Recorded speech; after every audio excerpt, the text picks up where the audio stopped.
غرور مه کوه په ځوانۍ فساد پرېږده منکرات پرېږده فجایع پرېږده الله ته متوجه شه چې الله جنت درکړي ځان د دین او د اسلام او د اهل الله خادم وګرځوه تر څو یو ورځ به مرګ راځي دروازه به دې ټکوي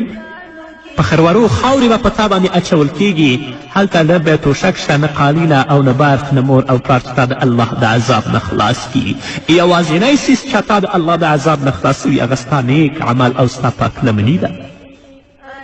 همدارنګه درنو خویندو د خپل سترګو ساتنه وکړئ اخلاقي فساد نه ځان وساتئ الله ته متوجه شئ په هغو لارو باندې روان شئ چې په هغو باندې الله او د الله رسول خوشحاله کیږي الله به تاسو ته د جنت زیری درکړي بیبي مریم علیه السلام د عیسی علیه السلام مور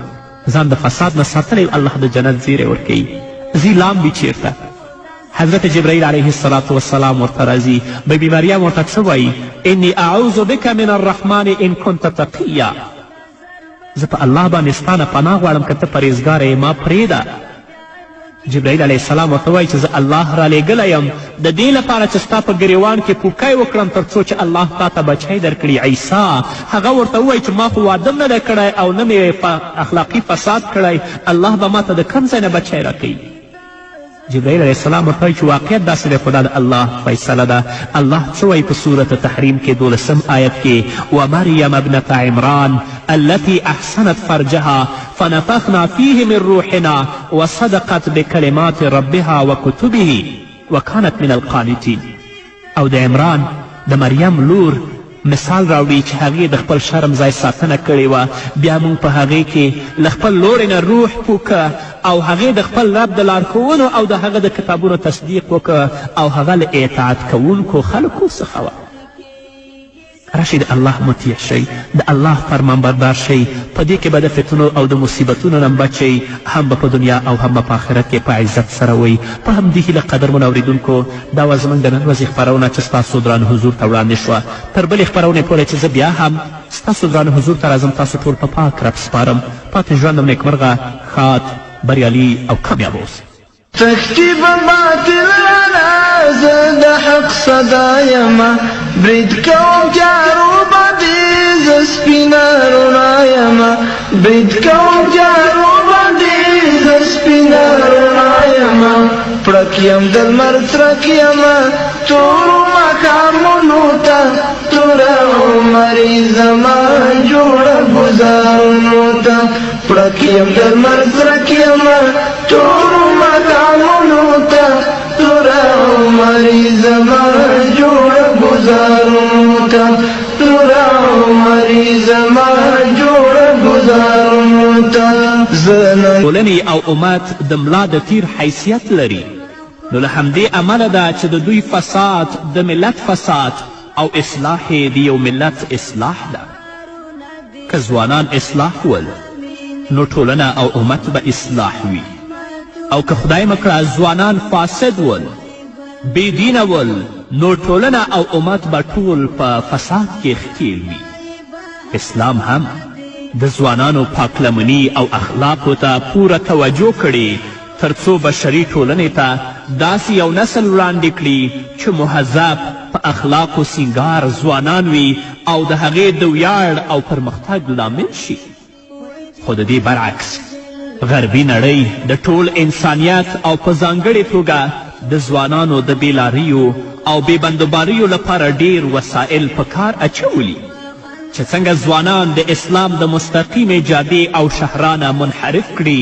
او د هلاکت فساد او بدبختیو کندو ته وغورځوي د فکري مکتبونو له ګمراه کوونکو نظرونو څخه نیولې بیا تر سینما تلویزیون رادیو تیاتر او نورو پورې ټول د همدوی په بیلاري پسې راخیستې او د الله جل جلاله له دې ښېرازه نړۍ څخه جهنم جوړ کړی قدرمنو اوریدونکو حقیقت دا دی چې اوس مهال انسانیت له دې ډول وسایلو څخه نور پوزې ته راغلی او نور په دغه او هغه نه غولېږي او غواړي چې د عدل او انصاف نظام ته پناه یوسي او له شک پرته چې دا نظام یوازې اسلام کیدی شي او بس دا د عدل او انصاف نظام یوازې د اسلام نظام دی غربي نړۍ که څومره کوششونه وکړي که څومره زیار وباسي د هغو دین او د هغو فرهنګ د عدل او د انصاف دین او فرهنګ نشي ګرځېدلی د اسلام مقدس دین خو د اسلام مقدس نظام خو د عدل او د انصاف نظام دی خو د خواشیني ځای دا دی چې تر اوسه لا مسلمانان په دې کار کې پاتې راغلي چې اسلام د یو بشپړ ژوند بخونکي نظام په توګه لالهان دې نړۍ ته وړاندې کړي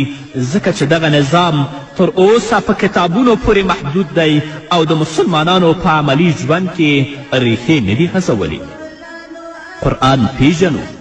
د رسول اکرم صلی الله علیه وسلم احادیث پیژنو خو کله هم موږ د الله رب العزت کلام خلاص نه که چې د الله رب العزت کلام موږ ته څه پیغام لري او څه باید موږ عملي کړو کله هم موږ د رسول الله صلی الله علیه وسلم احادیث نه دي پرانیستلي چې وګورو رسول اکرم صلی الله علیه وسلم خپلو امتیانو ته څه پیغام لري او یو مسلمان د رسول الله صلی الله علیه وسلم امت په ځانګړې توګه ځوانان څه عمل وکړي نو دغه وجه ده چې دا نظام تر اوسه پورې په کتابونو پورې محدود دی او د مسلمانانو په عملي ژوند کې ریښې نه دي غځولې خو وایي چې دنیا په امیدونو خوړل کیږي نو انشاءالله چې دغه پیړۍ بیرته خپل پخواني برم او عزم ته د ورګرځېدلو پیړۍ ده او طبعا په دې کې به د ځوانانو ونډه ډیره پراخه وي او دا هغه مهال چې زموږ د هیواد ځوانان خپلې تعلیمي سویې ته متوجه شي او د خپل شخصیت سالمه او اسلامي روزنه